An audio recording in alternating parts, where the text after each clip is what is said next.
Ronnie, welcome to the cave. Thank you. Thanks for having me. I'm excited to be here. Thank you for joining me today. Talk about your latest project, Yeah. Easter Sunday, which came out about a week ago, a week and a half ago, right? Something like that. Gosh, a week It and a feels half. like it's been forever. Yeah, it's crazy. It is. It feels like it's been a forever, but yeah, it's only a week and a half ago it's been out. Yeah, I mean, there's been a lot of like buzz on it. I watched it last night. I enjoyed it myself. I like Thank that whole family culture comedy type of thing. thank you. Thank you. Yeah, I'm excited. I was excited to be a part of it. It was the first time I ever got a chance to sort of do like a family comedy Mm, and sort of be part of the center of it. So it was nice to sort of jump into that. yeah. So before we jump into that, I was doing some research on you. I want to know, like, grew up in Chicago. Yep. What made you get into the industry, and all of a sudden now you're a professor also? Like, you're doing a little bit of everything. Yeah, I mean, what's the short answer for this? So long story short, I grew up in Chicago. I went to a technical high school, so I never thought. I don't come from a family of artists. I don't come from a family of actors or anybody involved in the industry. It doesn't get any sort of more sort of middle income, blue collar sort of Yeah. than my family. So I went to college at Marquette University, and it was in Milwaukee. And incidentally, I entered the year that Jeffrey Dahmer was arrested.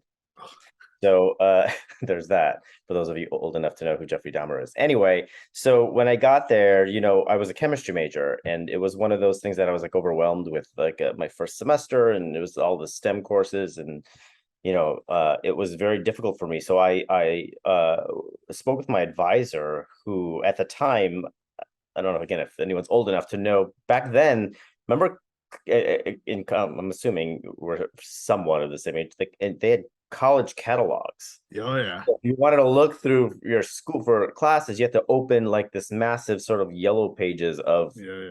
courses, and he literally opened it up to acting for non-majors. Hmm. So I was like, that sounds easy. Just I jump was in like, it. let's just do it. Like, whatever, let's just take the class. And it just so happened that the director, the teacher was a Jesuit priest, Father Gerald Walling, God rest his soul. And his claim to fame was he was in Blues Brothers, the movie. Okay.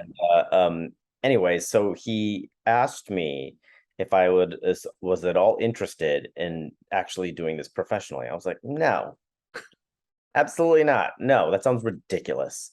Um, and so he's like, well, that's fine. You want to audition for the school production of The Physicists? And I said, yeah, why not? Whatever. This sounds pretty like this is something to break up my day. And I did, and I got in, and I had one line, and it was in a shitty British. Can I swear? I can. Yeah, I can yeah, say yeah. That's fine.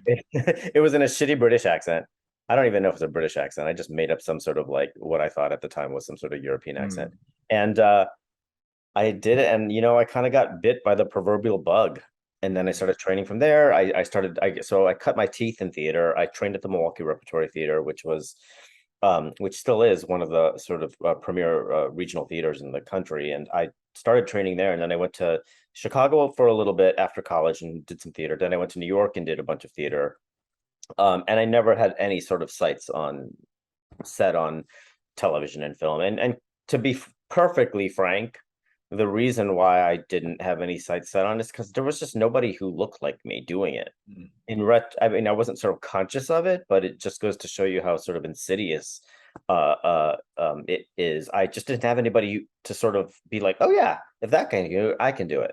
Right. So I mean, there were, the Dante Bosco certainly was around at the time, but that being said, it wasn't like he was around so much that the imagery got embedded in my brain. So I started just a theater, and then eventually made my way to LA, and here I am, and still at it this many years later. I found a way to make somebody who looks like me do something with a bunch of people who don't look like me. So I'm very, What very what made you like push yourself? Like, you kept telling yourself, like, I'm gonna do it. I'm gonna do it. This is the goal. yeah, I don't know. Like Elias, I don't even know if I was conscious of it. I just kept Okay. doing it. I'm one of those guys who like, since I was a kid, for better or for worse, I just am one of those guys who just I'm constantly moving, much to Hmm. my family's chagrin. Like I'm constantly doing something.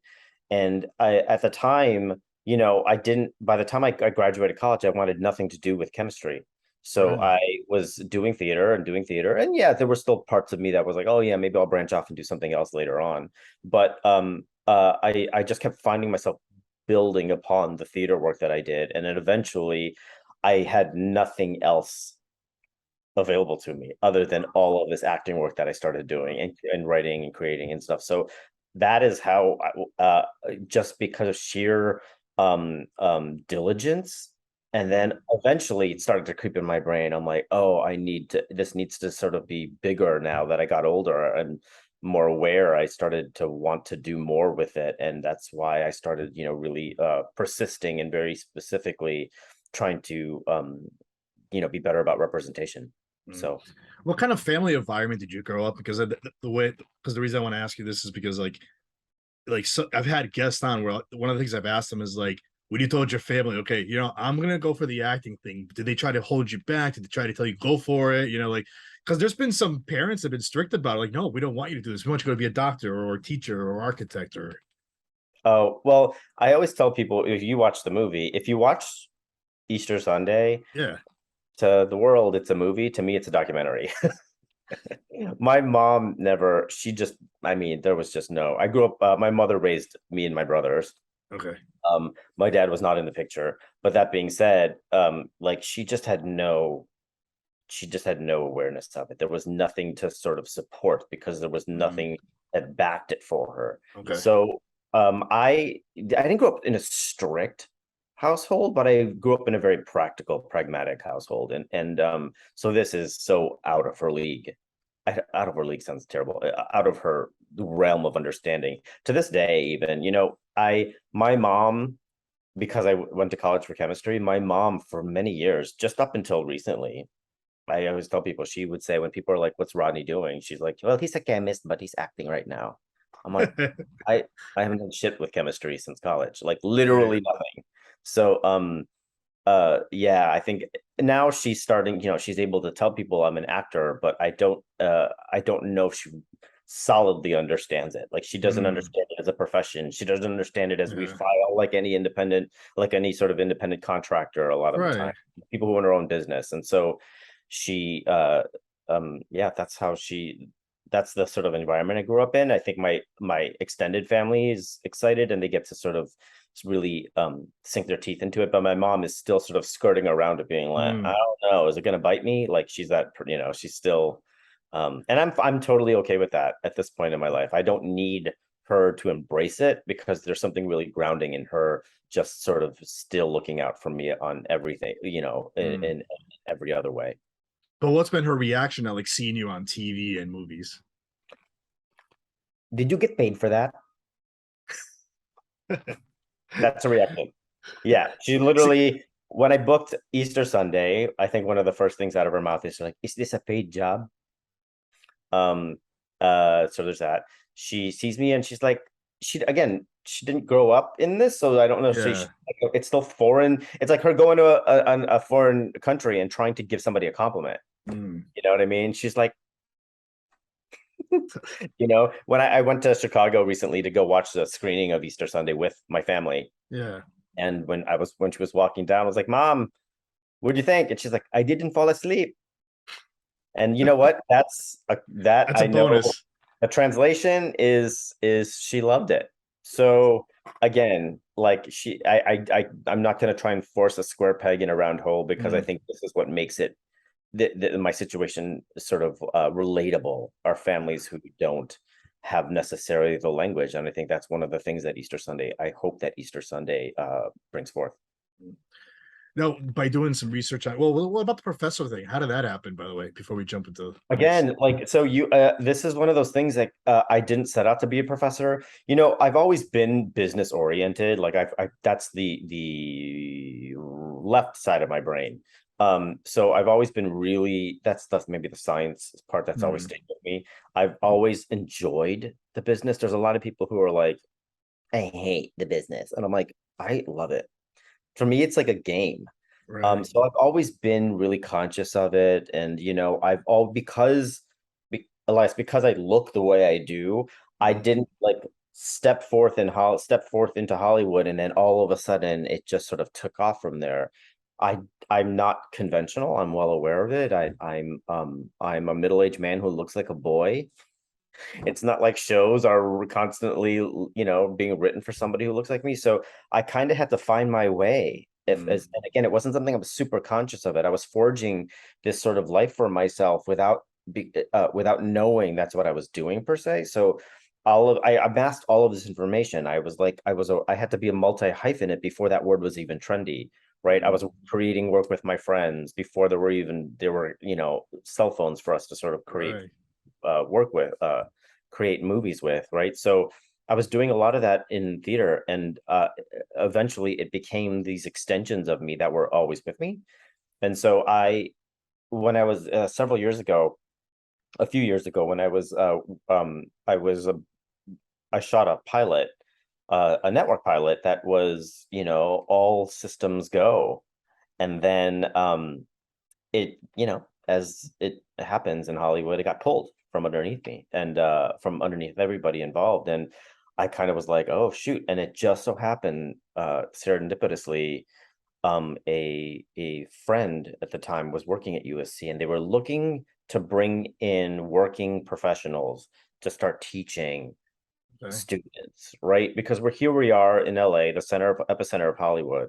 And, it makes no sense to be teaching sort of outdated, models of anything. So they brought in some extraordinary, wonderful professional actors and artists to work with these students, and I was one of them.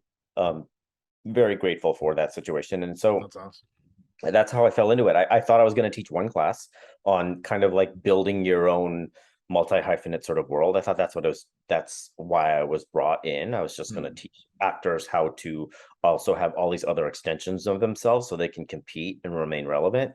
And I got bit. That's awesome. It's one of those things that I was telling a friend of mine, I'll never let this job go.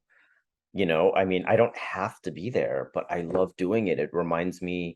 Um, it reminds me to leave all of my cynicism or any sort of darkness Mm. that the entertainment industry can sort of thrust upon you, to leave it at the door, because it doesn't serve any of these kids. And honestly, it really does help me maintain myself in this business, because it's a respite for me. Mm. Does it feel like also because you're teaching too, like it kind of a practice keeps you up with your game?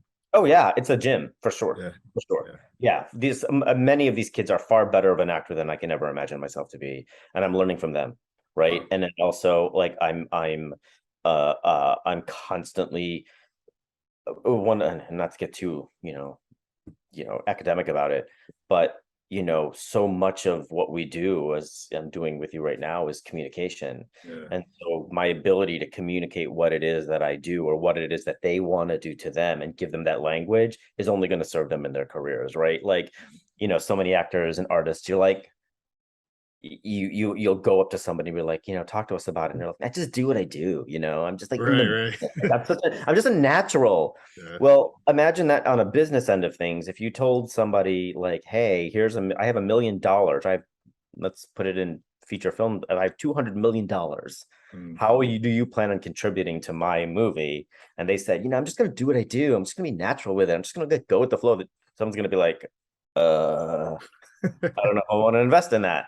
So I think it's important for actors to really have, not just, the talent is there, but to be able to have a language, because what we do is, communication is fundamental to what we do. So if That's they awesome. can't communicate, and hopefully I bring that to them.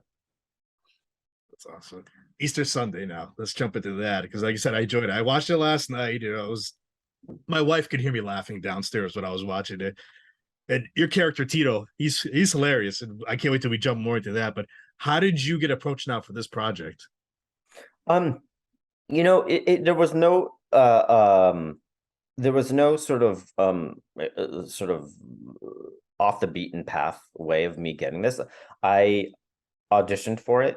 Okay. Now, the only thing is, if the only sort of addition to this is, I've auditioned for this office before. The Okay. casting directors are wonderful. Nicole Abelera and Leslie Wu, they're just wonderful casting directors. And I've auditioned for them before, and you know, as an actor, you just hope you make impressions. I mean, you hope you get the job, but like Right. when you don't get the job, but that's out of your control. It's out of your control whether you get the job or not. But you hope that you go in and you make enough of an impression that they remember you and that they really believe in your work and that they start to bring you in for more projects eventually with the hopes of actually getting the job. Mm. So I've auditioned for them before, and you know, I'm just really grateful that they believed in me enough to pitch me for this project. So when I got this audition, I initially did not audition for Tito Arthur. I initially auditioned for another character, and that character went to another actor who it was written for. You can, you know, Okay. extrapolate who it was. I mean, it's Eugene Yeah. Cordero, and Yeah. Eugene is, you know, become one of my best friends. So I just he's a hero of mine. So it was one of those I would have cast Eugene. Right. Like that makes absolute sense. So you know, I didn't think anything of it. I was like, oh yeah, of course, Eugene. I can't wait to watch him and support him on screen. Mm. Um, and then a few weeks later, they called and said, hey, would Rodney be interested in auditioning for the role of Tito Arthur? And again, it was one of those things that I auditioned for it. You kind of throw it out there and you cross your fingers. But and as far as feature film casting goes, it usually takes a lot longer than episodic. So I was fully prepared to just let it go. And then I got a call a few months later that they were interested. And then by the time I got the call to the time I got cast, I mean, it was lightning speed.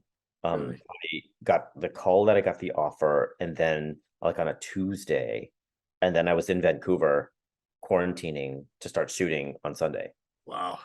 Yeah, so it's kind of one of those, you are, you know, you cross your fingers, you make an impression, you do what you can do, you do your best to let it go, and then just be ready to pivot. I mean, that is the trendy word nowadays, is pivoting. And right now, and as an actor, you spend a life pivoting. So What kind of description now were you given for Tito? Like, how did you prepare to play him? Because you know, like throughout the movie, like he's like not a goofball. I mean, I don't want to use the word goofball. Would you say goofball? I don't know. Like, or yeah, would you sure, why like, not? yeah, Yeah, goofball? You know, but at the same time, he's a postal worker. He's very serious about that job. yeah. It's like I, how you know, when I wasn't given much, and I think okay. that's one of the beauties of this movie is like, Uh, and the beauties of Joe and Ken Cheng, who wrote it, and the director Jay, is he knew who he cast. They knew who these people were better than they did, hmm.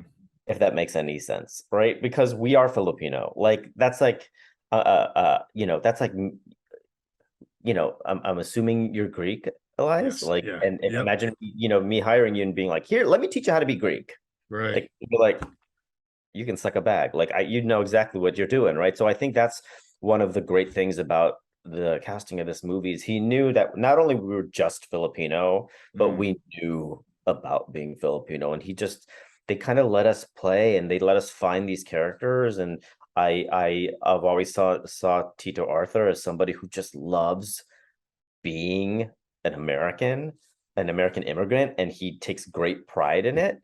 And he kind of reminds everybody to take great pride in things, but the things that you would never necessarily, we often take for granted, right? Mm. Is, you know, these sort of unsung heroes, right? Postal worker, security Right. guard. He loves every second of it, and he's willing to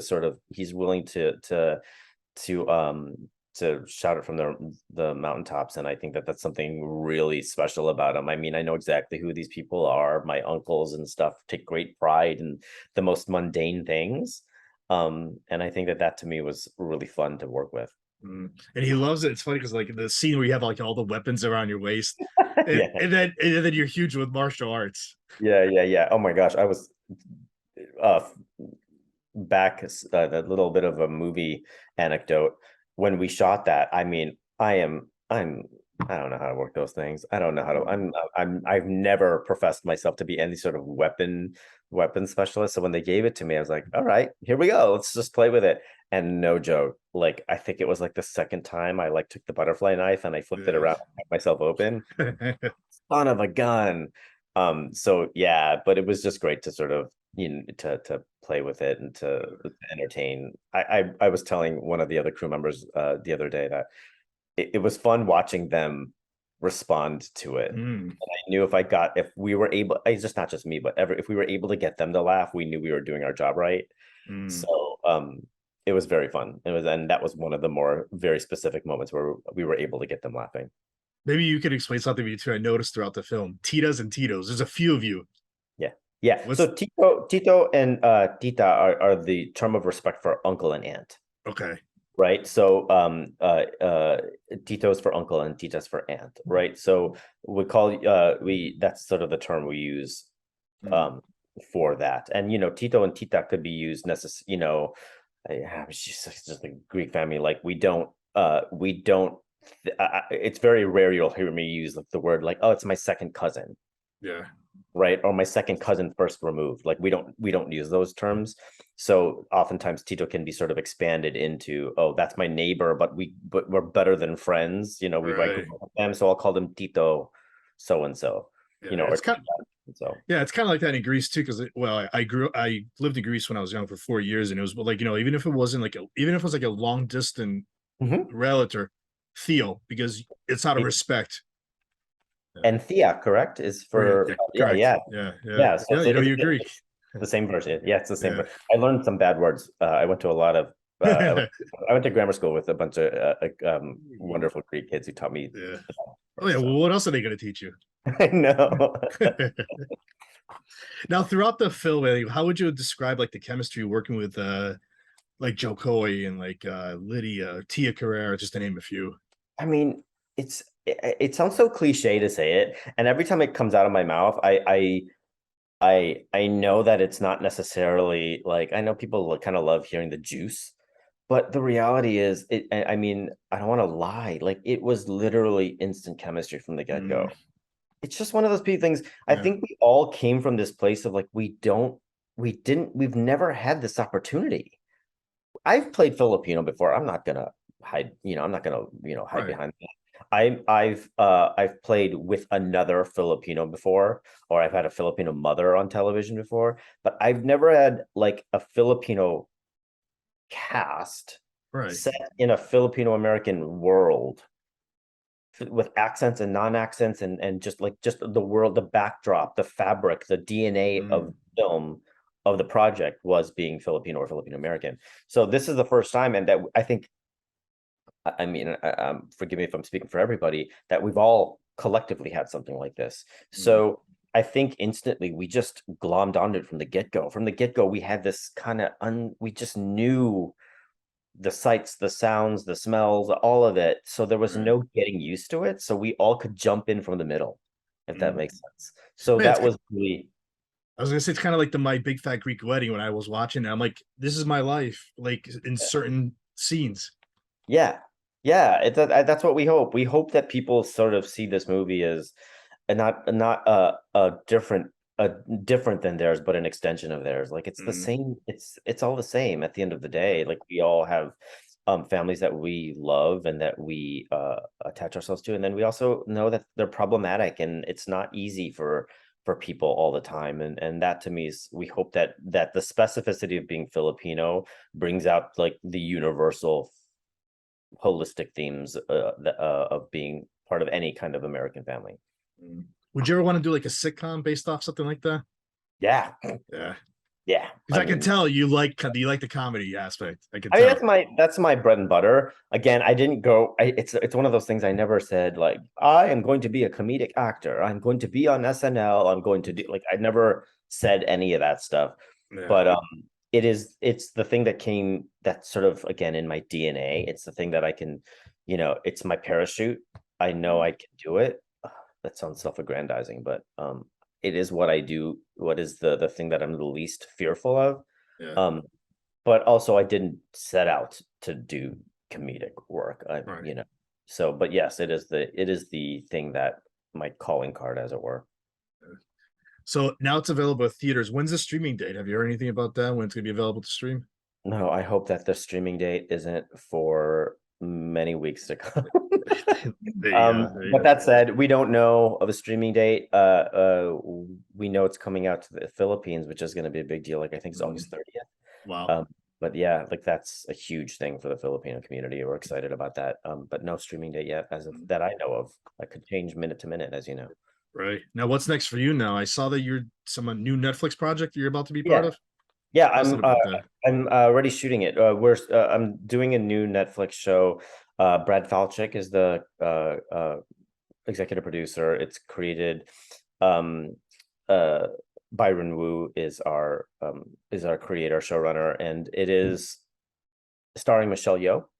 It's a series. It's an action series, and I can't tell you too much more than that, other than it is action packed, and it is again through some grace, some really wonderful stroke of good luck. I have yet another project that I get to be a part of, an all Asian cast, main cast. So this is super just really grateful for this one, and they're all really great. Michelle is a damn queen. She's one of those bucket list actors for me. Like Awesome. I get to meet and work with her, so that's been really special.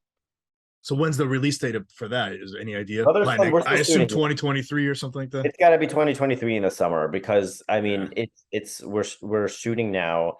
There's a lot of action sequences in it, so we are going to be shooting up until early winter, and then I'm assuming that it's more than likely, I think they're looking for summer release of 2023. Awesome.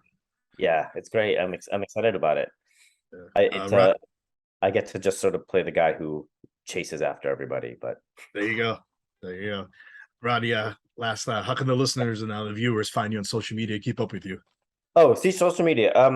My Instagram is Rodney To, and it's how my name is spelled phonetically.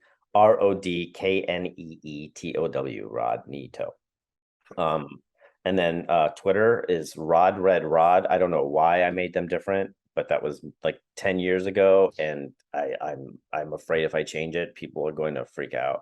And then and those are my two main things. I'm on Snapchat, but which I think is Rod Red Rod as well. But look, I'm such a Luddite when it comes to that part of it, because it's like it's like movie making to me, and it's overwhelming. Too much work. Overwhelming. Snapchat. Yeah. Roddy, this was great. Thank you for coming on and talk about Easter Sunday. Thanks, Elias.